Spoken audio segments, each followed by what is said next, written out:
Assalamualaikum warahmatullahi wabarakatuh. Perkenalkan, kami dari kelompok 6 yang akan membahas mengenai kewajiban. Perkenalkan, saya Lina Erviani dan rekan saya Ayu Sari Wahyuni.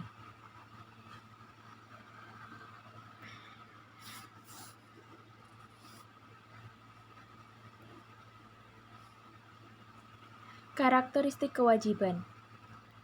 Karakteristik kewajiban diantaranya yang pertama adalah pengorbanan manfaat ekonomi.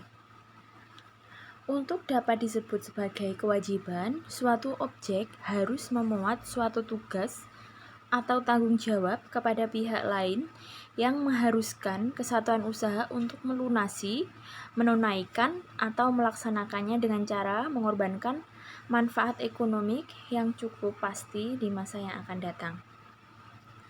Pengorbanan manfaat ekonomi diwujudkan dalam bentuk transfer atau penggunaan aset suatu kesatuan. Cukup pasti di mana datang mengandung makna bahwa jumlah rupiah pengorbanan dapat ditentukan dengan layak. Demikian juga saat pengorbanan manfaat ekonomi dapat ditentukan atas dasar kejadian tertentu atau atas permintaan dari pihak lain. Yang kedua adalah keharusan sekarang. Untuk dapat disebut sebagai kewajiban, suatu pengorbanan ekonomi masa datang harus timbul akibat keharusan sekarang. Pengertian sekarang dalam hal ini mengacu pada dua hal, yaitu waktu dan adanya. Waktu yang dimaksud adalah tanggal pelaporan neraca.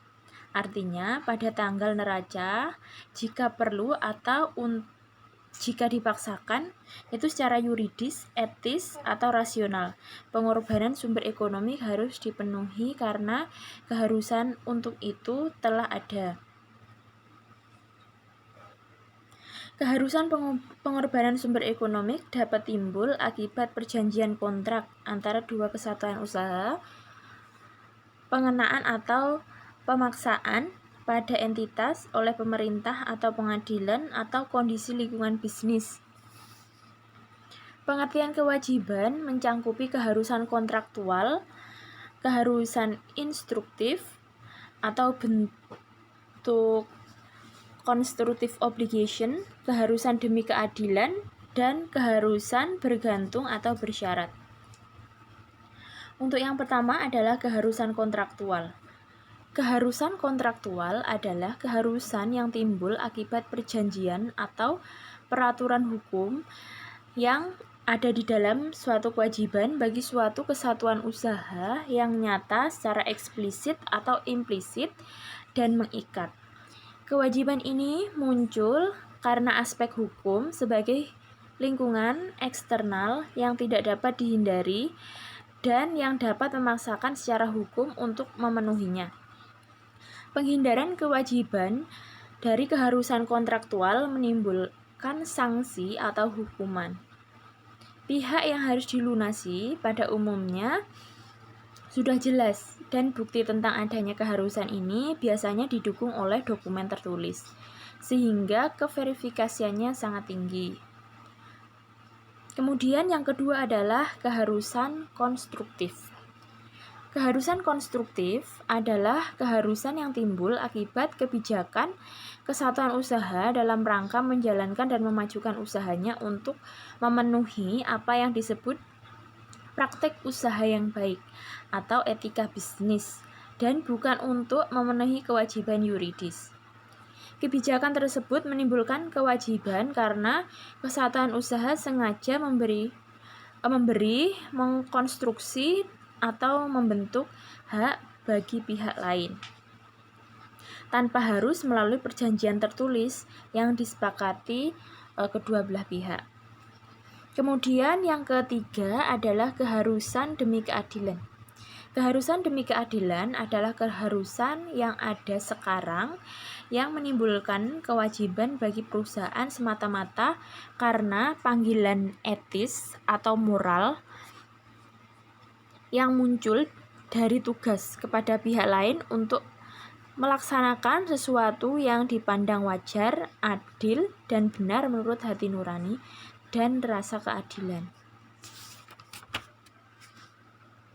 Yang keempat adalah keharusan bergantung atau bersyarat.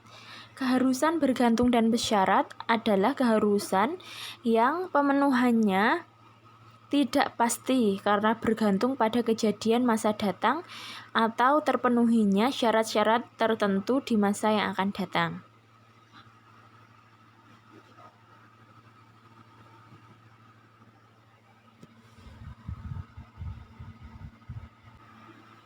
Kemudian yang ketiga adalah akibat transaksi atau kejadian masa lalu. Transaksi masa lalu yang dimaksud di sini adalah transaksi yang menimbulkan keharusan sekarang telah terjadi. Sebagai contoh, karena perusahaan mendapatkan pinjaman bank dengan suatu kontrak. Kemudian keharusan sekarang berupa keharusan kontraktual timbul pada akhir periode akuntansi berupa pokok pinjaman dan bunga yang menuntut pengorbanan sumber ekonomik masa yang akan datang.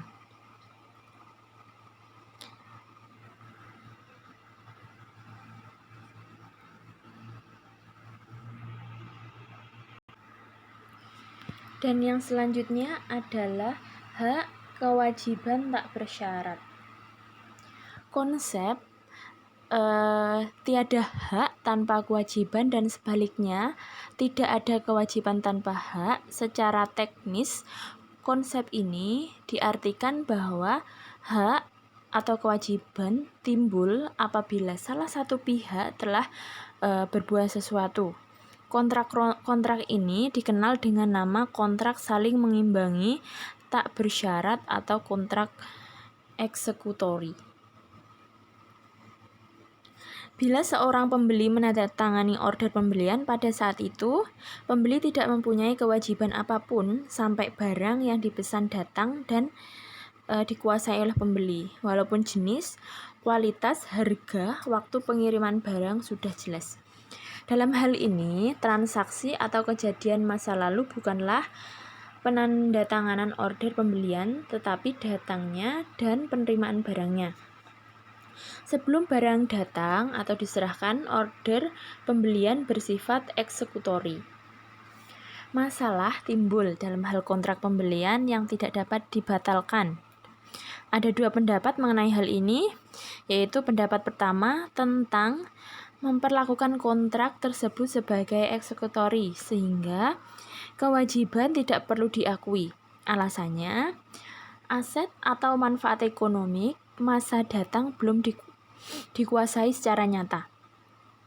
Pendapat kedua menganjurkan bahwa kewajiban diakui pada saat penandatanganan kontrak bersamaan dengan aset yang terlibat. Keharusan yang menyebabkan pengorbanan sumber ekonomi masa datang telah ada dan cukup pasti sehingga informasi tersebut relevan untuk mengevaluasi aliran kas masa yang akan datang. Aset dapat diakui meskipun belum diterima secara fisik, karena dengan kontrak tersebut manfaat ekonomi masa yang datang cukup pasti dapat diakui atau diperoleh. Kontrak yang tak bisa dibatalkan menjadi bukti yang kuat akan adanya pengorbanan sumber ekonomi di masa yang akan datang. Jumlah rupiah yang terlibat harus pasti. Jadi kewajiban atas kontrak eksekutori semacam ini dapat diakui karena memenuhi definisi kewajiban dan memenuhi kriteria pengakuan yang lain terkait dengan keterandalan, keberpautan, dan keterukuran.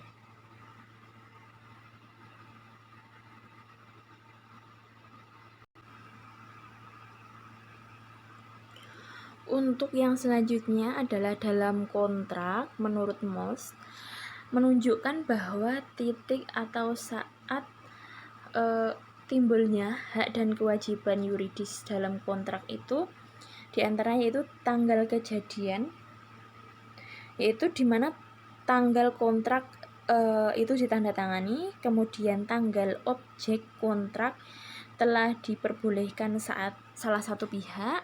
Kemudian yang ketiga adalah tanggal objek kontrak telah siap dipergunakan oleh salah satu pihak. Yang keempat adalah tanggal objek kontrak telah dipisahkan untuk digunakan oleh pihak lain.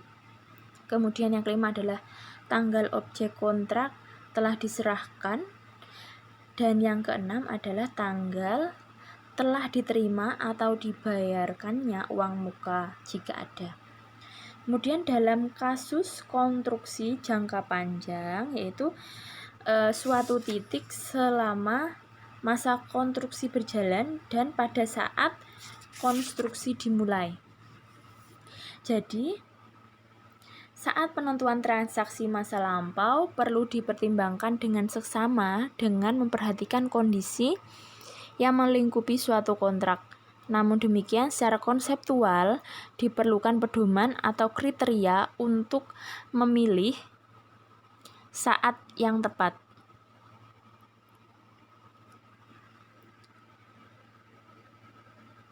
Nah, hal yang harus dipertimbangkan untuk memilih untuk waktu penentuan transaksi masa lampau ada 3, yaitu memenuhi definisi aset dan kewajiban, yang kedua kekuatan mengikat, dan yang ketiga adalah kebermanfaatan bagi keputusan.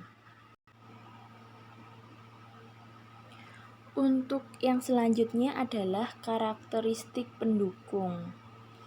Karakteristik pendukung yaitu keharusan membayar kas, identitas pembayaran jelas, dan terpaksaan secara atau berkekuatan hukum. Karakteristik yang pertama yaitu adalah keharusan membayar kas. Pelunasan kewajiban pada umumnya dilakukan dengan pembayaran kas. Keharusan pembayaran kas pada waktu dan jumlah rupiah tertentu di masa yang akan datang merupakan petunjuk yang kuat dan jelas mengenai adanya kewajiban. Akan tetapi untuk menjadi kewajiban, penyerahan kas bukan satu-satunya kriteria, tetapi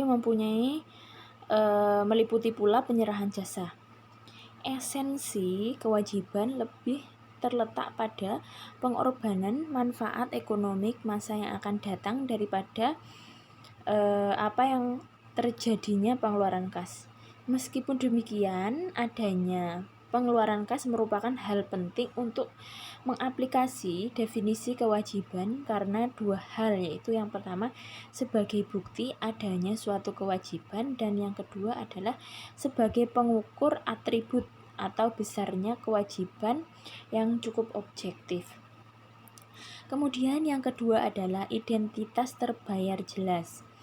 Bila identitas terbayar sudah jelas, hal tersebut hanya menguatkan bahwa kewajiban memang ada, tetapi untuk menjadi kewajiban, identitas terbayar tidak harus dapat ditentukan pada saat keharusan tersebut terjadi.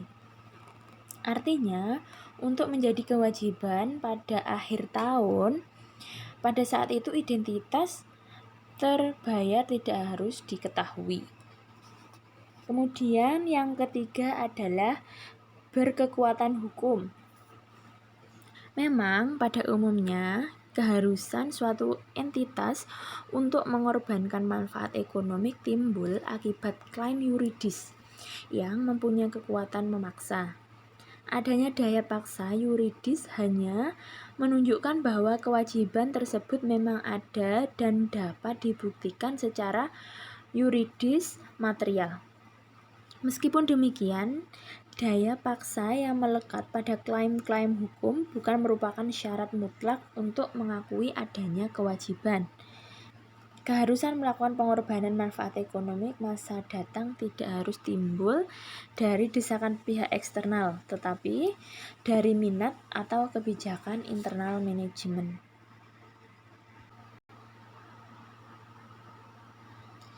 Nah, 3 tahap perlakuan kewajiban. Nah, yang pertama adalah pengakuan. Pada prinsipnya, kewajiban diakui pada saat keharusan telah mengikat akibat transaksi yang sebelumnya telah terjadi. Mengikatnya suatu keharusan harus dievaluasi atas dasar kaidah pengakuan.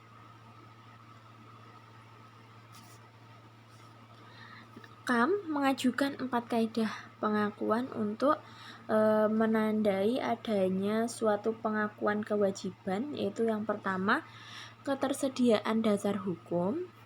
Yang kedua adalah keterapan konsep dasar konsernatisme. Yang ketiga, ketentuan substansi ekonomik transaksi. Yang keempat, keterukuran nilai kewajiban. Nah, mari kita bahas satu persatu. Untuk yang pertama yaitu ketersediaan dasar hukum. Kaidah ini terkait dengan kualitas, keterandalan, dan keberpautan informasi. Faktur pembelian atau invoice dan tanda penerimaan barang merupakan dasar hukum yang cukup meyakinkan untuk mengakui kewajiban. Telah disebutkan bahwa ketersediaan dasar hukum yang menimbulkan daya paksa hanya merupakan karakteristik pendukung definisi kewajiban. Jadi, kaidah ini tidak mutlak sehingga kewajiban juga dapat diakui bila terdapat bukti substantif adanya keharusan konstruktif atau demi keadilan. Kemudian yang kedua adalah keterterapan konsep dasar konservatis. Kaidah ini merupakan penjabaran teknis kriteria keterandalan.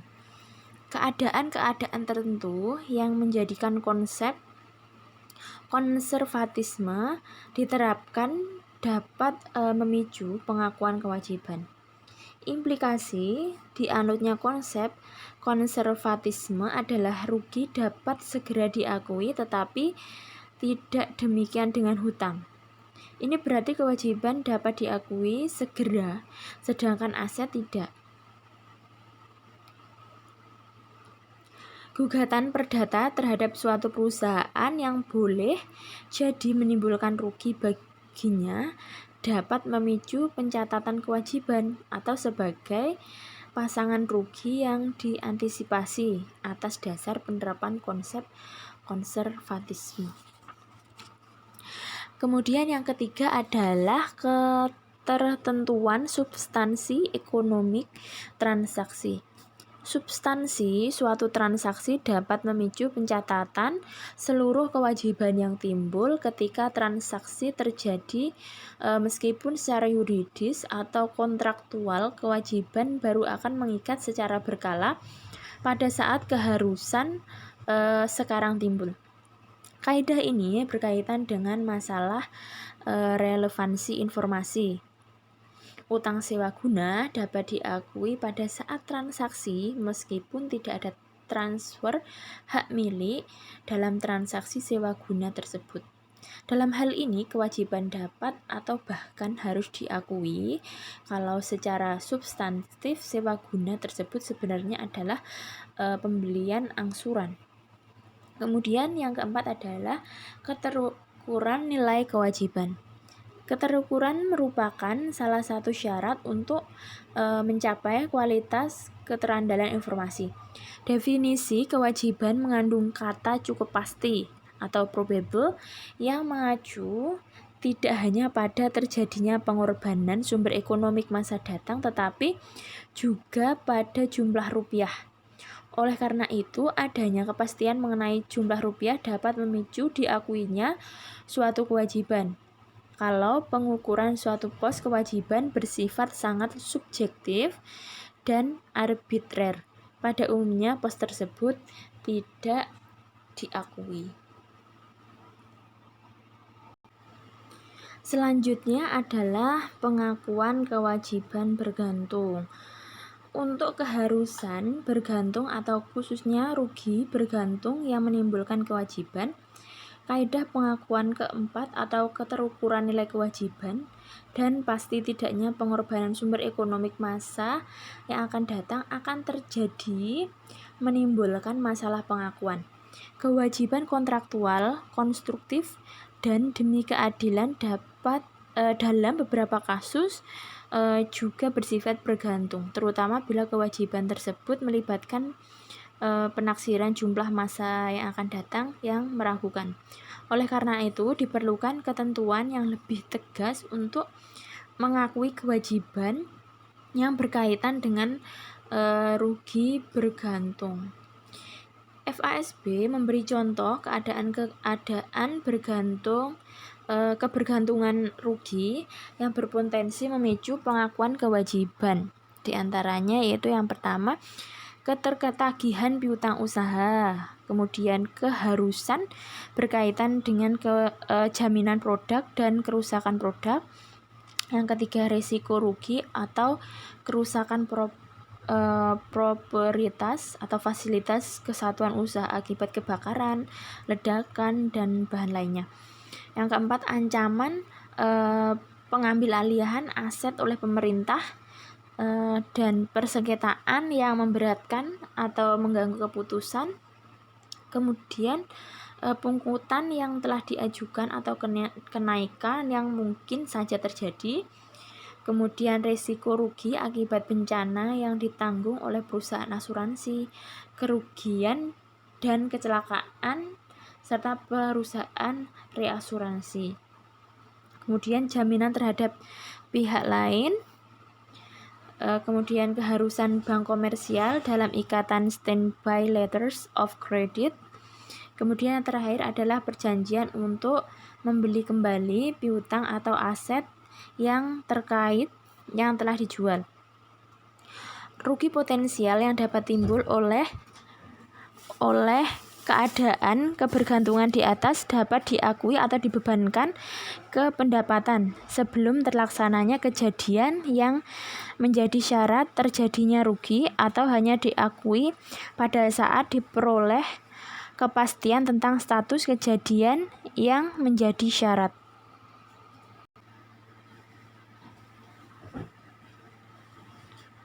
Untuk yang selanjutnya yaitu pengukuran.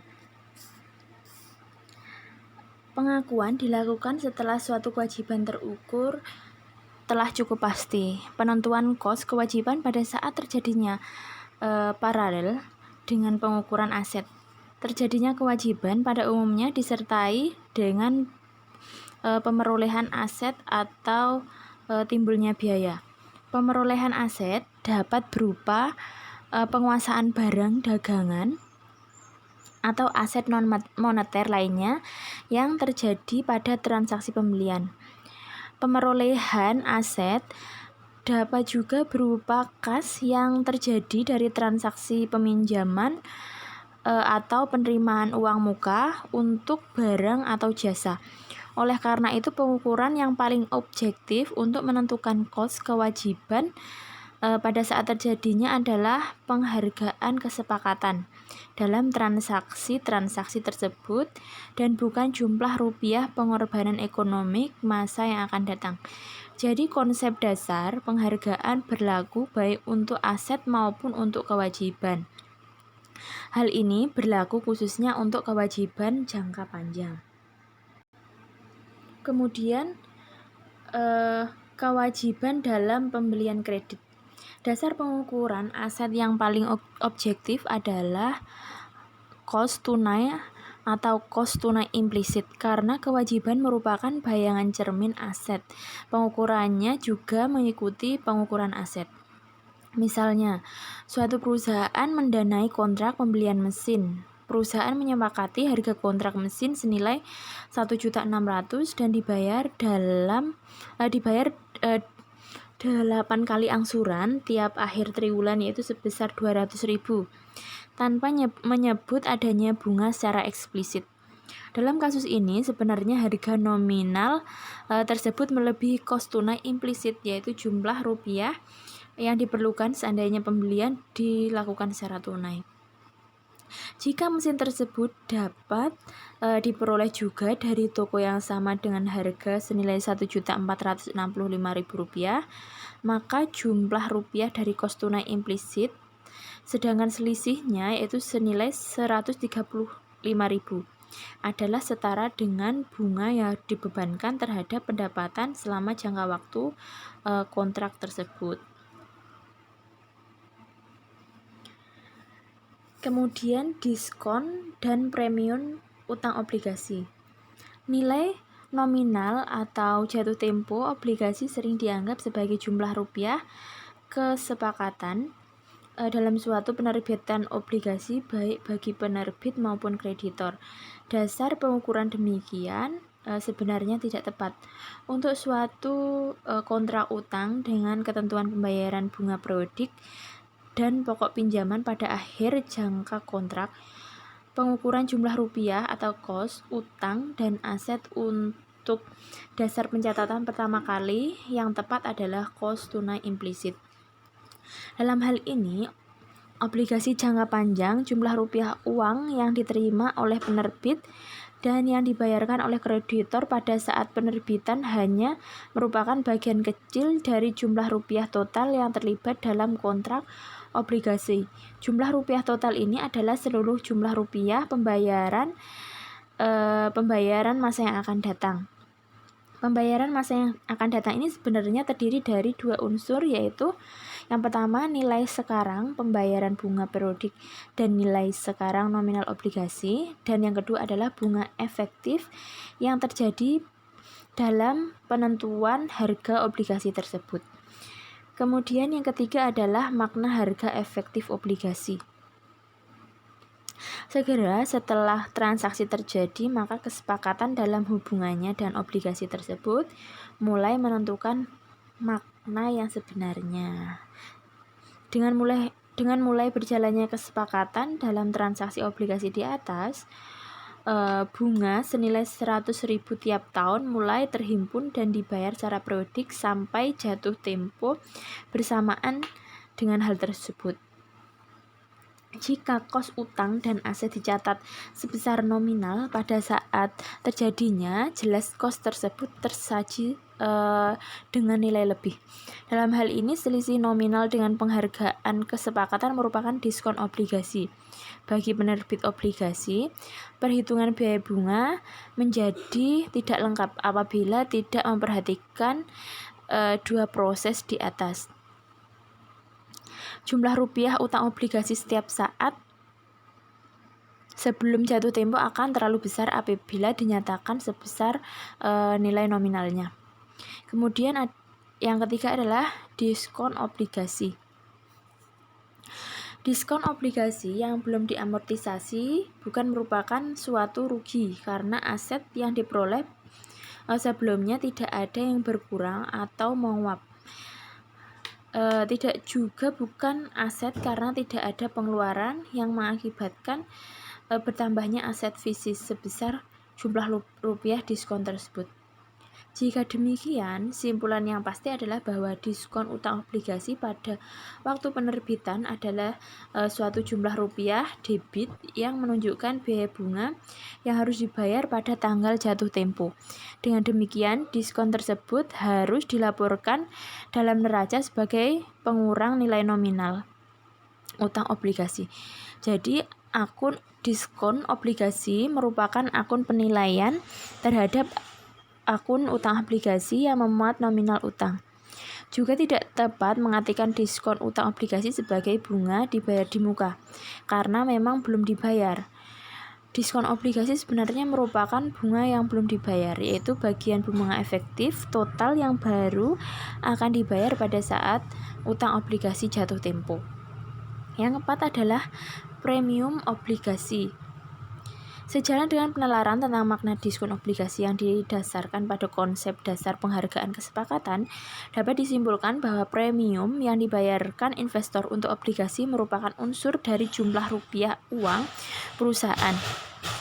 Bersamaan dengan berjalannya waktu mendekati jatuh tempo, jumlah rupiah bagian utang yang merupakan premium harus diamortisasi secara sistematik dengan cara memisahkan dari penghargaan kesepakatan bagian yang diperhitungkan sebagai pembayaran sebagai bunga periodik.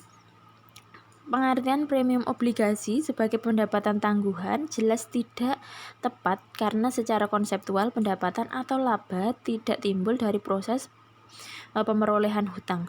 Pendapatan hanya timbul dari kegiatan pembentukan pendapatan.